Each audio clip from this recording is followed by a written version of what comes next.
Young Millionaire thought he was marrying an ugly woman through an arranged marriage, but when she removed her veil, he was shocked by what he saw. The dining room of the sprawling estate was bathed in soft golden light from the crystal chandelier hanging overhead. The table, long enough to seat 20, was set with fine china and silverware, though only 3 chairs were occupied. David sat at one end, his posture relaxed but his jaw tight with annoyance. Across from him, his father sipped a glass of wine, the very picture of composure, while his mother watched him closely, her hands folded neatly on the table. "This isn't happening," David said, breaking the tense silence.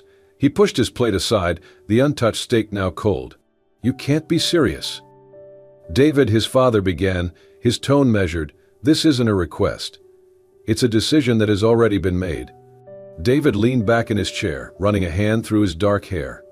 "A decision made without me. How generous." "Enough with the sarcasm," his mother said sharply. "This isn't just about you. It's about the family. About preserving what we've built." David's eyes narrowed. "And the way to preserve it is by marrying me off like it's the 18th century. To a woman I've never even met." "You'll meet her soon enough," his father said, setting down his glass. "Anna is a respectable young woman from a good family. This arrangement benefits everyone." David scoffed, shaking his head. "Good family, huh? Is that why she hides behind a veil? What's she hiding? A scar? A secret identity?" "Don't be cruel," his mother snapped, her voice icy. "Anna is a private person, and she has her reasons. She doesn't owe you an explanation." "No, but apparently I owe her a lifetime," David shot back. "Why me? Why not let her marry someone else who's willing to play along?" "Because you're the heir to this family, David," his father said firmly. "And the Whitmans are critical to our business. This marriage is as much a partnership as it is a union." David let out a dry laugh. "So it's a transaction. Great. Love clearly has no place here." "Don't be dramatic," his mother said, her voice softening slightly. "You're not being asked to love her. Just to respect her and fulfill your duty." David's hands clenched into fists on the table. "My duty? To marry a stranger? To give up any chance of choosing my own future?" "You'll have everything you could ever need," his father said calmly. "And so will she." David stood abruptly, the chair scraping against the floor. "I don't need this," he said, his voice low and simmering with anger. "I don't need her." "You'll meet her tomorrow," his mother said, standing as well. Her voice carried an air of finality. "At dinner. And I expect you to behave like the man we raised you to be." David stared at her, his jaw tight, but he said nothing. Instead, he turned and strode out of the dining room, the weight of their expectations pressing down on him like a suffocating blanket. Upstairs in his room, David poured himself a glass of whiskey and stared out the window, the city lights twinkling in the distance. The anger coursing through him was sharp and unrelenting. An arranged marriage. To a woman who wouldn't even show her face. It felt like a bad joke, a relic from a time long past. He downed the whiskey in one gulp, the burn doing little to dull the edge of his frustration. Tomorrow, he thought bitterly. Tomorrow he would meet this Anna and see what kind of game his parents were playing. One thing was certain, he wasn't going to make this easy for anyone. The next evening, the Whitman estate was abuzz with quiet activity as the staff prepared for the dinner. David arrived in his parents' formal sitting room, his expression carefully neutral, though his frustration simmered beneath the surface. His father greeted him with a nod while his mother offered a tight-lipped smile. "She'll be here shortly," she said, smoothing her dress.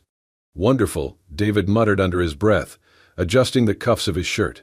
Moments later, the sound of heels clicking against the polished floor drew their attention. David looked up as a woman entered, escorted by an older man he recognized as one of the Whitman patriarchs. She moved with grace, her posture straight and composed. A long veil covered her face, flowing down to her shoulders, leaving only her strikingly sharp eyes visible. They were an unusual shade of gray, bright and piercing, almost as if they could see through him. "David," his mother said, stepping forward with a welcoming smile. "This is Anna." Anna inclined her head slightly, her voice calm and measured. "It's a pleasure to meet you, David." David hesitated, his gaze fixed on her veil. He extended his hand automatically, but his mind was racing. "Likewise," he said, though his tone lacked conviction. They were seated around the dining table, the atmosphere stilted and formal. David found it impossible to focus on the small talk being exchanged between their parents. His attention kept drifting back to Anna, to her stillness, her measured responses. and most of all to the veil that obscured her face. Halfway through dinner, David could no longer contain his irritation. He set down his fork and turned to Anna, his voice low but pointed. "You don't have to keep that on, you know. No one here is going to judge you." His mother shot him a warning glance, but Anna remained unbothered. Her eyes flicked toward him, calm and steady. "I appreciate your concern," she said softly, "but I prefer to keep it on." David raised an eyebrow. "Why? Are you hiding something?" "David," his mother hissed, her tone sharp with disapproval. "It's fine," Anna said, her voice never wavering. She turned to David, her gaze unwavering. "I'm not hiding anything that matters. What's under the veil isn't relevant to our arrangement." David leaned back in his chair, his arms crossing over his chest. "Arrangement. That's an interesting word for marriage." Anna tilted her head slightly, her tone unflinching. "Isn't that what this is? An arrangement? Your parents need an alliance, and my family needs the same. There's no need to complicate it with unnecessary emotions or expectations." Her words landed like a slap, leaving David momentarily stunned. "So that's how you see it," he said, his voice edged with sarcasm. "No love, no compassion, just a business deal." Anna's gaze didn't falter. "Do you believe otherwise?" David opened his mouth to respond, but no words came. Instead, he felt a wave of frustration and confusion. She was so calm, so composed, as if this entire situation didn't bother her at all. "I want to know who I'm marrying," he said finally, his voice quieter but no less firm. "Not just your name or your family. I want to know you." Anna regarded him for a moment before speaking. "You will in time. But for now, all you need to know is that I understand my role in this union. I hope you'll understand yours." Her words struck a nerve. David felt his cheeks flush with anger, but before he could respond, Anna's father cleared his throat, breaking the tension. "Perhaps we should move on to dessert," he suggested, his tone light but firm. The rest of the evening passed in awkward formality, with David's parents trying to smooth over the tension while Anna remained as poised and mysterious as ever. When the evening finally ended, David walked Anna and her father to the door. As Anna turned to leave, David couldn't help himself. "Why do you act like this doesn't matter?" he asked, his voice low. Anna paused, her hand on the doorframe. She turned her head slightly, her eyes meeting his. "It matters. But not in the way you think." And with that, she stepped out into the night, leaving David standing there, his frustration mingling with a flicker of curiosity he couldn't quite shake. The day of the wedding arrived with all the grandeur and opulence one would expect from a union between two wealthy families. The venue was a sprawling estate adorned with fresh flowers and sparkling chandeliers. Guests in designer suits and gowns milled about, exchanging pleasantries and speculations. David stood at the end of the aisle, his posture rigid, his expression betraying his frustration.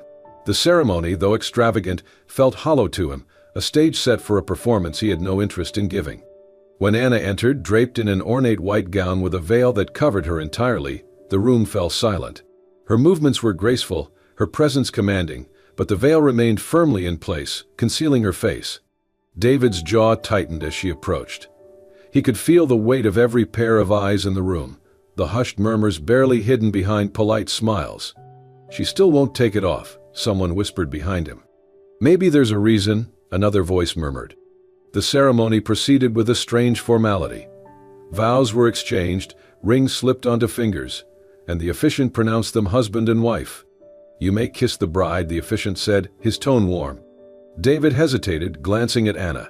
She inclined her head slightly but made no move to lift her veil. With a resigned sigh, David placed a brief kiss on the fabric covering her cheek, the gesture perfunctory and distant. Polite applause followed, but David could feel the tension in the room, the unspoken judgments of the guests. The reception was a lavish affair, held in a grand ballroom filled with champagne, music, and laughter. But the atmosphere between David and Anna remained cold. They sat at the head table, side by side yet worlds apart. David sipped his drink in silence, his eyes scanning the crowd. He caught snippets of conversations, the words cutting through the celebratory air like shards of glass. Why wouldn't she show her face? Maybe she's hiding something. Can you imagine? Marrying someone like that just for a business deal. David clenched his jaw, the shame and anger bubbling beneath the surface. He stole a glance at Anna, who remained composed, her posture elegant. She seemed utterly unfazed by the whispers, her veil still firmly in place. When the evening finally drew to a close, David and Anna were escorted to the private suite prepared for them. The tension between them was palpable as they entered the room, the door closing softly behind them. David shrugged off his jacket, tossing it onto a nearby chair. He turned to Anna, his frustration finally boiling over. "Are you going to keep that thing on forever?" he demanded, gesturing toward her veil. Anna calmly removed her gloves, placing them neatly on the dresser. "Until I'm ready," she replied, her voice even. David's laugh was sharp and bitter. "Ready? For what? To reveal whatever it is you're hiding? Or are you just enjoying this game you're playing?" Anna turned to face him, her eyes meeting his through the fabric of her veil. "This isn't a game, David, and I'm not hiding anything that matters. Not to you, maybe," he shot back. "But I'm the one standing there while people whisper about my wife like she's some kind of mystery. Do you have any idea what that's like?" Anna's gaze didn't waver.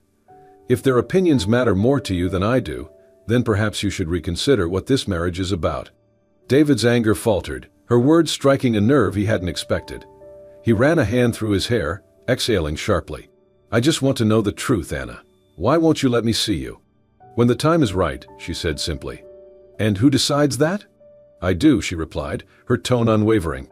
David stared at her, his frustration and confusion tangling into a knot he couldn't untangle. Finally, he turned away, pouring himself a glass of whiskey from the suite's bar. "Fine," he said, his voice clipped. "Keep your secrets, but don't expect me to wait forever." Anna didn't respond. Instead, she sat down at the vanity, removing her earrings with practiced care. Her silence filled the room, heavy and unyielding. David downed his drink, the burn doing little to ease the ache in his chest. This was not the life he had imagined, and yet he couldn't shake the feeling that there was more to Anna than she let on. As the night wore on, they retreated to opposite sides of the suite, the distance between them as vast as ever.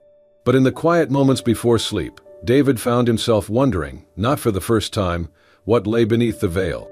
The days following their awkward wedding passed in a blur of strained silence and polite distance. David avoided Anna as much as possible, retreating to his office or taking long drives to escape the confines of the mansion.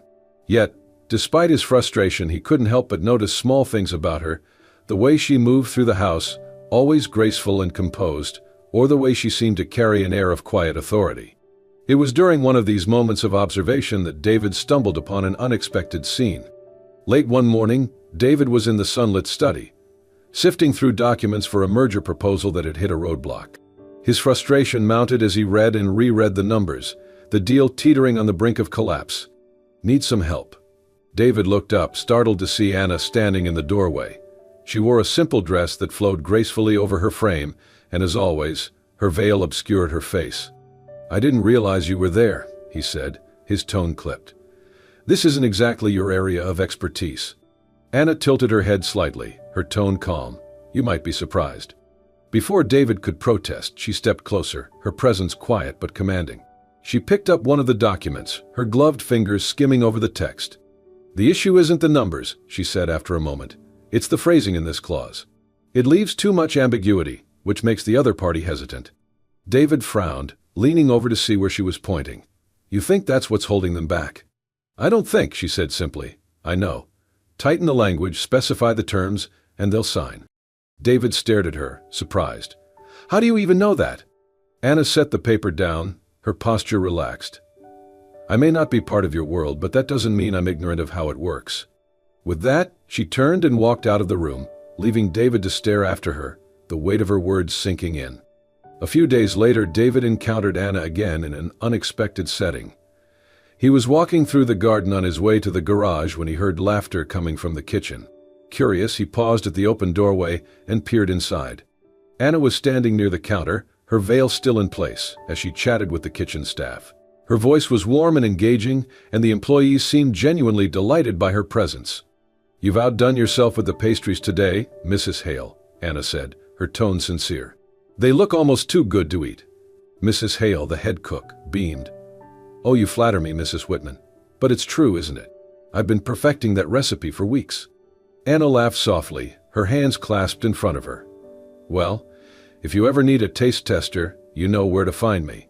David watched as the staff responded to Anna with affection and respect, their demeanor relaxed and open. Despite the veil, she had a way of making people feel seen and valued, a trait David hadn't expected. As he turned to leave, he couldn't shake the image of Anna standing there, her warmth and poise completely at odds with the distant, enigmatic figure he had imagined her to be. Over the following weeks, David began to pay closer attention to Anna, though he would never admit it aloud. He noticed the way she carried herself with quiet dignity, the subtle but thoughtful way she contributed to the household, and the sharp intelligence that surfaced during their rare conversations. One evening, during dinner, she asked about his work, her questions surprisingly insightful. "How is the merger coming along?" she asked, her voice steady but curious. David hesitated, unsure whether to brush her off or engage. Finally, he set down his fork and sighed. "It's complicated. The other party is still hesitant, despite the changes we made." Anna nodded thoughtfully. "Perhaps they need more reassurance. Have you considered hosting a meeting here? Sometimes, seeing the people behind the business can make all the difference." David blinked, startled by the suggestion. "You think that would work?" "It's worth a try," Anna said simply. To his surprise, David followed her advice, and the meeting proved successful. The deal closed shortly afterward, leaving David both relieved and bewildered. As the days turned into weeks, David found himself reevaluating his initial assumptions about Anna. She wasn't the aloof, impersonal figure he had imagined. Beneath the veil was a woman of intelligence, kindness, and depth, a woman who seemed to navigate the world with a quiet strength he hadn't expected. Yet, despite everything he had observed, the veil remained, an ever-present reminder of the distance between them. One night, as he sat alone in his study, David found himself staring out the window, his thoughts consumed by Anna. She was nothing like he had anticipated, and yet he couldn't shake the feeling that there was still so much he didn't know. For the first time, he wondered if the problem wasn't her reluctance to reveal herself, but his own failure to truly see. The tension between David and Anna had been building for weeks, an unspoken weight that hung in the air between them. Despite the moments of mutual respect and surprising insight, the veil remained a constant reminder of the distance that still existed. One evening, as the sun dipped below the horizon and cast long shadows across the mansion, David found himself unable to hold back any longer. He sought out Anna in the library, where she often retreated with a book in hand. She was seated in her usual chair by the window, the soft glow of a nearby lamp illuminating the veil that still concealed her face. "Anna," David began, his tone sharper than he intended. She looked up, her gray eyes calm but watchful. "Yes. We need to talk," he said, stepping closer. Anna closed her book and set it aside. "What about?" David hesitated, his frustration bubbling to the surface. "Why do you keep hiding behind that veil? Do you think I can't handle seeing you? That I'm too shallow to accept whatever it is you're so afraid to show?" Anna's gaze didn't falter, but David noticed the slightest flicker of emotion in her eyes. "This isn't about you, David," she said quietly. "Then what is it about?" he demanded, his voice rising. "Because from where I'm standing, it feels like some sort of test, like you're trying to see how long I'll tolerate being married to a mystery." Anna stood, her movements controlled but deliberate. She turned away from him, her hands clasped tightly in front of her. "It's not a test," she said softly. "Then why?" David pressed, stepping closer. "Why won't you let me see you? Do you think I'm not mature enough to handle the truth? Or is it that you don't trust me?" Anna's shoulders tensed, and for a moment David thought she might leave the room without answering. But when she finally turned to face him, her eyes were filled with a quiet intensity that made him pause. "Do you really want to know why, David?" she asked, her voice steady but laced with an edge he hadn't heard before. "Yes," he said firmly. "Because I wanted you to see me for who I am," she said, her tone unwavering. "Not for what I look like, or what others say about me, but for the person I am beneath all of that. And I hoped, that you might be willing to look beyond the surface." Her words struck him like a blow, the weight of them sinking into his chest. Anna continued, her voice quieter now. "But it seems I was wrong. All this time you've been fixated on what you can't see, instead of what's right in front of you." David opened his mouth to respond, but no words came. For the first time he realized how shallow and judgmental he had been. He had spent so much energy resenting the veil, convincing himself that it was a barrier between them, that he had failed to see the depth of the person wearing it. "I'm sorry," he said finally, his voice barely above a whisper.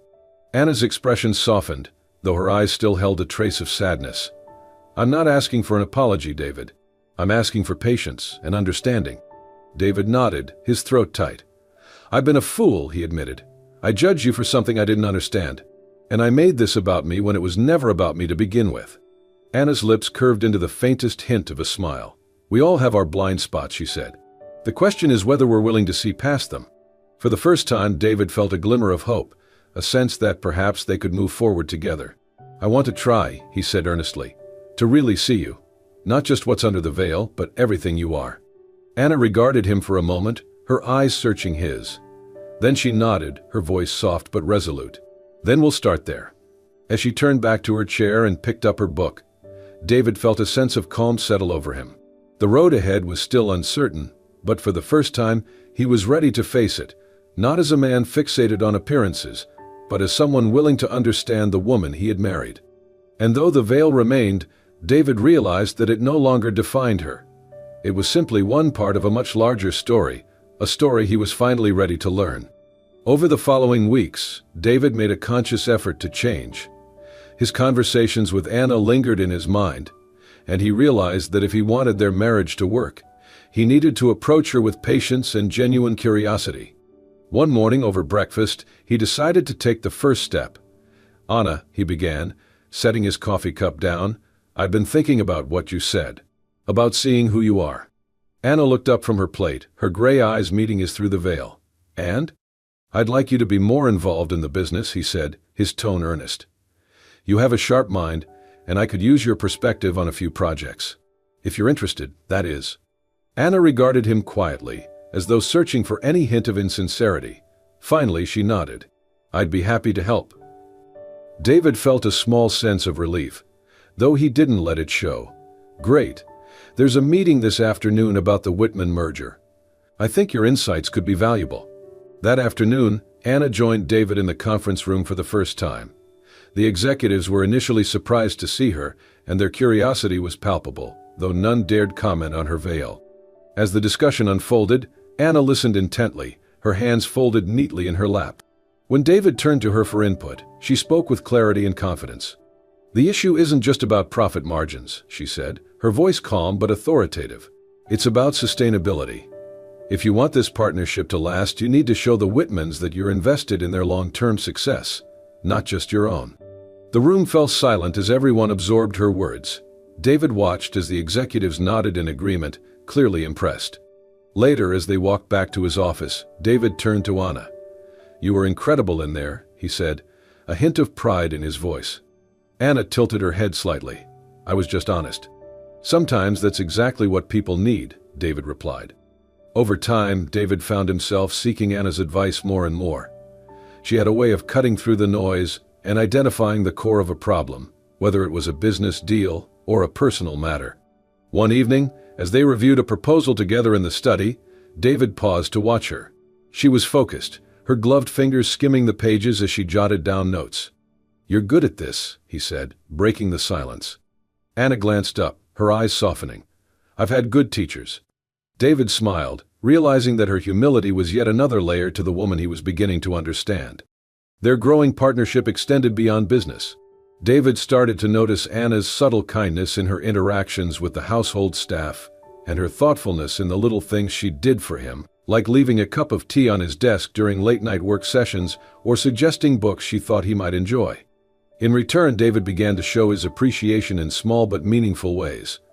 He made an effort to ask about her day, to include her in decisions, and to show her that her presence mattered.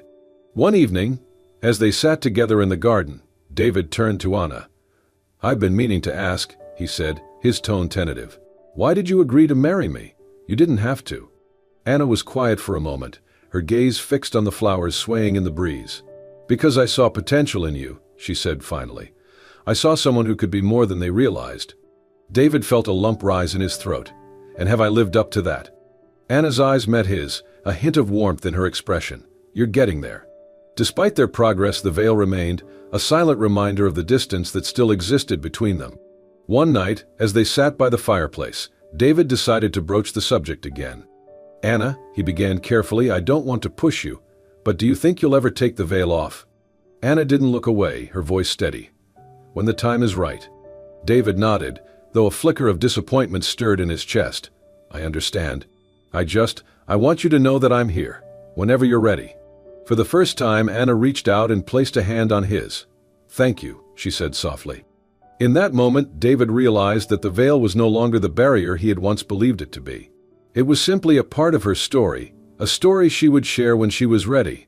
And until that day came, he would wait, trusting that their growing bond was worth the patience it required. The grand ballroom of the Whitman estate was alive with the sounds of music, laughter, and clinking glasses. Chandeliers cast warm light over the crowd of elegantly dressed guests, and the evening buzzed with anticipation. David had spared no expense in organizing the gala, a celebration of the success of the Whitman merger and the future of his growing empire. David stood near the stage, engaging in polite conversation with a group of investors, though his thoughts were elsewhere. He glanced at the grand staircase every few minutes, wondering when, or if, Anna would make her entrance. She had been uncharacteristically quiet about her plans for the evening, and her absence was beginning to draw murmurs among the guests.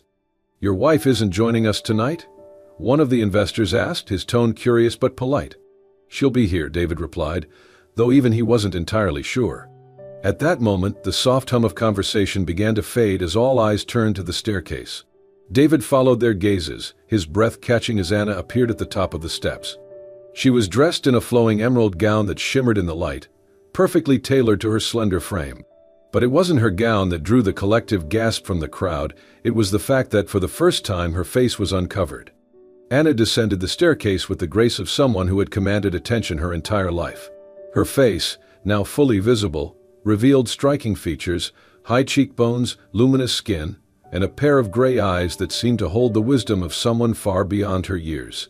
David stood frozen, his heart pounding as she approached. He barely registered the murmurs that rippled through the crowd. "She's stunning. Why would she hide a face like that?" Anna reached the bottom of the stairs and paused, her eyes scanning the room before settling on David. She smiled faintly and began walking toward him, the crowd parting like the sea to let her through. When she finally reached him, David managed to find his voice, though it was softer than he intended. "Anna, why now?" Anna looked at him, her expression calm but resolute. "Because it was time," she said simply. She turned to address the room, her voice carrying easily over the hushed silence. "I know many of you have wondered why I've kept my face hidden," she began, her tone steady but filled with quiet emotion. "Some of you may have even assumed the worst, that I was hiding a scar, a deformity, or something shameful. But the truth is far simpler." She paused, her gaze sweeping across the room. "I wore the veil because I wanted to be seen for who I am, not for what I look like, but for my thoughts, my values, and my actions. Too often we judge others based on appearances, and I didn't want that to define me or my marriage." Her words hung in the air, the crowd riveted by her honesty. Anna turned back to David, her voice softening. "I kept the veil because I needed to know if you could see beyond it. If you could see me." David's chest tightened, her words cutting through every layer of doubt and frustration he had once felt. He stepped closer, his voice low but filled with emotion. "I see you, Anna. I think I always have. I just didn't realize it until now." The room seemed to fade away as David spoke, his focus entirely on her. "I was so fixated on what I couldn't see that I forgot to look at what was right in front of me. Your kindness, your intelligence, your strength, that's what I've fallen in love with." Anna's eyes shimmered with unshed tears, but her smile was steady. "And I've fallen in love with the man who was willing to grow, to learn, and to see beyond his own assumptions." David reached out, taking her hands in his. "Anna, I don't care what anyone else thinks. I care about you. And I'm grateful every day that you're my wife." The crowd erupted into applause, a few cheers breaking through as the guests celebrated the moment. Anna and David stood together, their connection undeniable as they shared a smile that spoke volumes. For the rest of the evening, Anna moved through the room with a newfound confidence, engaging with guests and charming everyone she spoke to. David stayed close by her side, introducing her to those who hadn't yet met her, and watching with pride as she captivated the room. By the end of the night, it was clear to everyone in attendance that Anna wasn't just the beautiful woman who had revealed herself. She was a force to be reckoned with, a partner worthy of admiration and respect. Later, as the last of the guests departed and the ballroom grew quiet, David and Anna found themselves alone on the balcony overlooking the estate. The night air was cool, and the stars shimmered above them. David turned to Anna, his voice filled with sincerity. "I'm sorry it took me so long to understand. You deserved better from me." Anna smiled, leaning into his side. "We all grow at our own pace, David. What matters is that we're here now." He wrapped an arm around her, pulling her close. "I don't care what happens from here on out, as long as we face it together." Anna tilted her head to look at him, her gray eyes sparkling. Together, she agreed. As they stood there, gazing out at the horizon, David realized that the journey they had taken, filled with misunderstandings, challenges, and revelations, had brought them to this moment. And for the first time, he felt certain that their future was as bright and boundless as the stars above. In the weeks following the gala, David and Anna settled into a new rhythm, their relationship transforming in ways neither had anticipated. The veil was gone, but its absence was only a small part of the profound shift that had taken place between them. David no longer saw Anna as a mystery to unravel or a duty to fulfill. He saw her as his partner, someone who challenged him, supported him, and made him better. And Anna, in turn, began to open up fully, sharing not just her sharp mind, but also her warmth, humor, and the vulnerabilities she had once kept hidden. Their mornings often began with coffee in the sunlit breakfast nook, discussing everything from their plans for the day to their long-term goals. David found himself looking forward to these moments, not just for the practical insights Anna offered but for the quiet intimacy they shared. At work, Anna's influence became increasingly apparent. David involved her in key decisions, and her thoughtful perspective earned her the respect of his team. She didn't just sit on the sidelines, she actively participated, offering solutions that balanced innovation with practicality. One afternoon, during a crucial meeting about a new project, David introduced Anna to the boardroom. "Before we dive into the agenda," he began, "I'd like to formally introduce someone who's been an incredible asset, not just in my life but to this company. My wife, Anna." The room erupted into polite applause as Anna stood, poised but modest.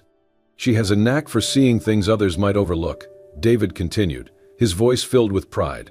"Her insights have already made a significant impact, and I'm excited for all of you to work with her." Anna offered a gracious smile. "Thank you, David. I'm honored to contribute, and I look forward to collaborating with all of you." As the meeting progressed, it was clear that Anna wasn't just there as a figurehead. She engaged with confidence and clarity, her ideas sparking lively discussions and earning nods of approval from even the most skeptical board members. Outside of work, David and Anna began to explore their shared passions. They often visited art galleries, attended charity events, and traveled to places that inspired them. Through these experiences, they discovered a deep compatibility that went beyond their initial arrangement. One evening, as they walked hand in hand through a bustling street market during a trip abroad, David turned to Anna with a soft smile. "Do you ever think about how far we've come?" he asked. Anna chuckled. "Every day. Especially when I remember how much you hated me wearing the veil." David laughed, his expression sheepish. "Guilty, but I'm grateful for it now. It taught me to see you, not just your face but everything that makes you you." Anna squeezed his hand, her voice filled with warmth. "And I'm grateful you were willing to learn." Months turned into years, and their bond only grew stronger. Together they built a life that blended their strengths and values, creating not just a successful partnership in business, but a loving, supportive marriage. David often marveled at how much Anna had taught him, not just about the world but about himself. She had shown him the importance of patience, humility, and seeing beyond surface impressions. Anna, in turn, admired David's willingness to grow and adapt, his ability to admit when he was wrong, and his unwavering commitment to their shared future. The final scene unfolded in the Whitman Enterprises boardroom, where David and Anna sat side by side at the head of the table. It was a pivotal meeting, one that would set the course for the company's next major initiative. As David opened the meeting, he paused, glancing at Anna with a smile. "Before we begin, I want to acknowledge my wife, Anna. Her vision has been instrumental in shaping this project, and I couldn't ask for a better partner, both in business and in life." Anna met his gaze, her own smile soft but confident. "Thank you, David. And I couldn't ask for a better teammate." The room filled with quiet murmurs of approval as the meeting commenced. Later, as they walked out of the building together, the city skyline glowing in the distance, David turned to Anna. "I never imagined this is where we'd end up," he admitted. Anna tilted her head, her eyes sparkling with humor. "Neither did I. But I think we did pretty well, don't you?" David laughed, pulling her close. "Better than I could have ever hoped." As they stood there, their future stretched out before them, David realized that the life they had built together wasn't just a result of circumstance. It was a testament to the power of understanding, respect, and love, a love that had grown not from first impressions but from the truths they had uncovered about each other along the way. And in that moment he knew that they were exactly where they were meant to be, together. As David and Anna's journey shows, love isn't just about appearances, it's about seeing, understanding, and valuing the person beyond the surface. What began as an arranged marriage turned into a beautiful partnership, built on trust, respect, and the courage to grow together. Their story reminds us that sometimes the greatest treasures are found when we look beyond what meets the eye. If this story touched your heart, don't forget to like and share it with someone who could use a little inspiration today. And for more incredible tales of love, resilience, and transformation, make sure to subscribe to Soul-Stirring Stories. Thank you for joining us, and we'll see you next time with another story that's sure to warm your soul.